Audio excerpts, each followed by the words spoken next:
Thank you, Mr. Chairman, also from Iowa. A privilege to get to sit with you on this.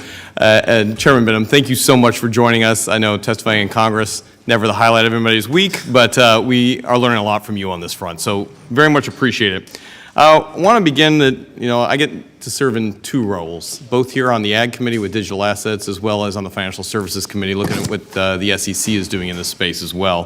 From a national security perspective that I grew up in, Europe, the United Kingdom, Singapore have already laid out frameworks for digital asset corporations and how to operate proficiently within their areas of jurisdiction, something we're still trying to get our arms wrapped around here in the United States. In fact, MICA, the European version, VC investment in European crypto projects are up 10% or tenfold in 1 year.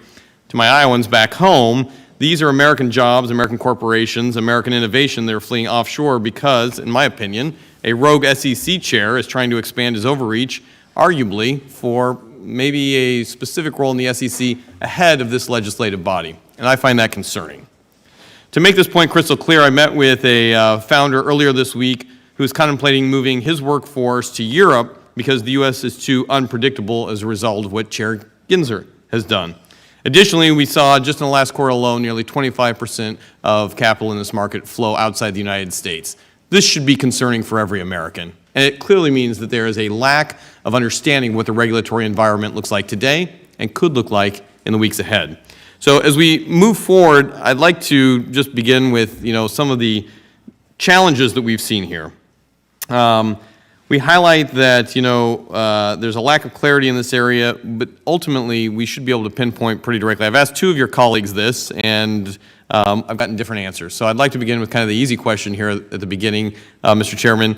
Ethereum, commodity or security?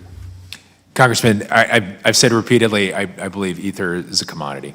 Very good. And what's the analysis that you've had in leading you to that decision? Well, we look at some of the core fundamentals that have driven this analysis over many decades, as I've said, including the Howey test, and it's the characteristics that are driven mainly by decentralization and the fact that you don't have a single individual or a group of individuals taking action that dictates the value of the underlying asset, right? Yeah. And this is where I'm going to probably get into an area that I'm not necessarily an expert, but you have a large group of individuals who are on or who are validating the network itself. And when you have that dispersion among individuals, you don't have those traditional, what is at least how we define a security, central group of individuals. Would very much agree with you on that, Mr. Chairman. In fact, you've mentioned some other ones today, Litecoin, I think among them stablecoin as a highlight of this, as digital asset commodities. My concern here is that by having this non-defined regulatory space, the SEC is in effect picking winners and losers in this attempt to innovate in this space. Would you agree with that assessment? Well, Congressman, the issues are difficult, and you could say that even with any of these tokens, and given the way the market's evolving, you could package them and utilize them and offer them in many different ways. So I would offer that everybody in this space ultimately ends up being a loser, at least in the U.S. market, because there is no regulatory regime, and they're forced to find other places where there's clear definition for them to be winners in this space. So I want to change to some of the legislation that we're working on here. Do you believe it's possible for a digital asset to start as a security initially and then transition to a commodity?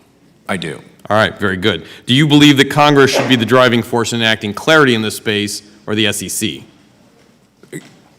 Given the nature of the markets that are evolving and changing and growing, I think this Congress should have a hand in sort of dictating the future of policy in this country. I would agree. Do you believe it's necessary to save digital asset innovation and let it prosper here at home instead of going overseas? Of course. Absolutely. And do you believe that regulatory coordination between your agency, both in the CFTC and the SEC, is possible? Of course. Do you have a good history of doing this? We have a long history of working closely with the SEC, and I have no doubt we'll continue to do that. And I think working together on this, you guys have proven a pathway to be successful. What I do not want to see is one agency taking the lead for its own intent before the actual legislation comes to the floor. So with that, Mr. Chair, I really appreciate the opportunity today. Thank you very much, Mr. Chairman.